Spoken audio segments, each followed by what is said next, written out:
smoke out of the Big Ten? Is something brewing in the Big Ten? A lot of noise going on, really over the last month, but in particular over the last 24 to 48 hours since you and I last spoke.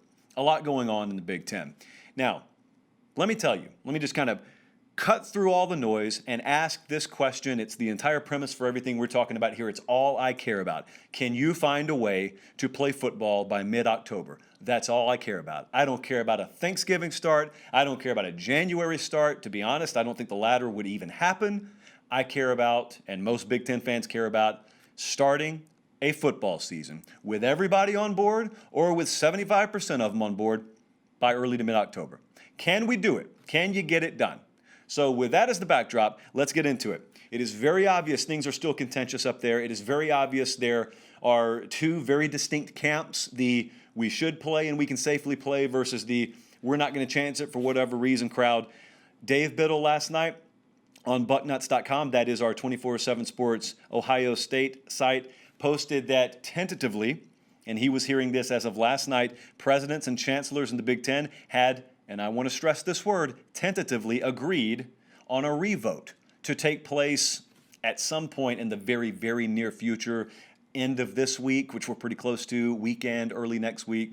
No one's had, really, when something's tentative, you can't have many details nailed down. Now, the same reputable people that I've kind of learned to follow in the Big Ten have cautiously suggested, yes, along with Dave Biddle, sort of hearing the same things. I know a lot of you have heard Dan Patrick say similar things, but just as much as you've heard that, you also have, for instance, CBS Sports' Dennis Dodd today on Twitter.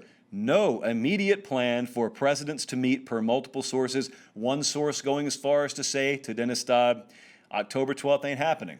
October 12th, an important date because a lot of people suggest that October 10th or 12th, 10th I think is the Saturday, is the latest you could start a Big Ten season up there and still kind of work your way into the stream that everyone else is swimming in, and that stream leading to a college football playoff. So that's why I'm asking, as the backdrop again, can we get something started by early to mid-October?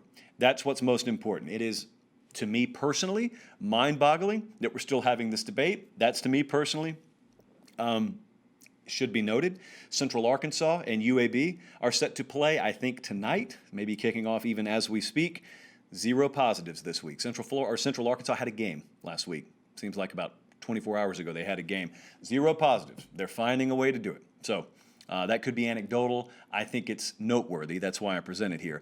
I am willing to forget everything, all the criticism that you could have about backtracking and waffling. Forget all that. You get this thing off the ground in early to mid-October. I'm willing to forget everything, eraser to the chalkboard, and let's just go with the season. Now, as for what I think about all this, I think something's happening. I think that's pretty obvious. To me, there is too much smoke from people who are very dialed in the Big Ten to believe that nothing's going on behind the scenes. Now, all the while, what has been going on and what has served as, I think, the impetus behind a lot of this is the lawsuit in Nebraska. People who are dialed in on this know to pay attention. We suggested to you as soon as that thing was filed, the feedback we were getting from folks in the Big Ten was pay attention to this lawsuit in Nebraska.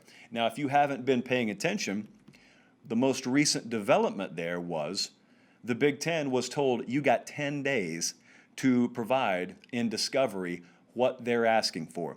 And most notably, what they're having to provide is they're having to provide an account of what actually happened, what transpired. How did you arrive at the decision you did? Who voted how? And you don't have to really reveal who, but you have to provide us documentation. All this stuff's supposed to be recorded. So you got a sworn affidavit here that says there was a vote taken, yet you got multiple ADs up there that have gone into the media and said, we don't think a vote did happen, we don't know if a vote happened, so provide that. We want some clarity. And I don't think it's any coincidence that as that comes down, you sort of get this reinvigorated notion from behind the scenes that maybe we're considering a revote in the Big Ten. So a few things could be true here. No way to know. I think it is about as fluid and as solid right now as trying to nail Jell-O to the wall. I think one of these things could be in play. The first thing is, for whatever reason, the Big Ten and the powers that be there, the presidents and chancellors, they could be terrified at what that discovery process could reveal. I don't know why that would be. I don't have to know for them to be terrified, though. It should be noted, one of the conditions of this lawsuit, if you reinstate this season, we're dropping it. Translation, what we normally would have revealed in discovery doesn't get revealed. So whatever that would be is whatever that would be. But it could be that somebody up there or many people up there are worried enough about what would come out in discovery that they're willing to overturn their decision to start the season. That's one possibility. Another possibility is they could have decided exactly as they have suggested to postpone the season. They just didn't do it with proper protocol. And so this is to close all the loopholes and just make sure the proper protocols are followed, and it may be that they arrive at the same conclusion. I can't say that that is a definite impossibility, so therefore by default it is a possibility. Maybe this entire thing is to decide to start in late November or January. Hope not, but maybe that's the case. But all the while, I think people with some common sense about themselves are rightfully asking, if this is true, and you've got varying opinions out there as to whether this is even happening, but if this is true, if the Bucknuts report and Dave Biddle's report is true, and there is a revote that is getting set to take place in the Big Ten about restarting the season, would they really allow that to be publicized only to arrive at the same conclusion that they did the first time? Whew, that's tough. It would be very tough to swallow. Now, with that in mind, I think the biggest surprise of the day was not that a bunch of blue check marks in the college football media sphere were fooled by a report that a 5-year-old should have seen through, that 35% of Penn State football players that had tested positive for COVID also showed signs of myocarditis. Yes, that's right, folks. That was circulating this morning.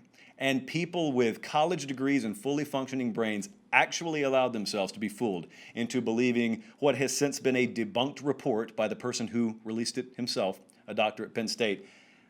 But it really didn't matter. Common sense didn't matter because there's an agenda being pushed really on both sides here. And so that wasn't the big surprise, because the folks who are being dunked on this afternoon for falling for that get dunked on every day for a variety of things.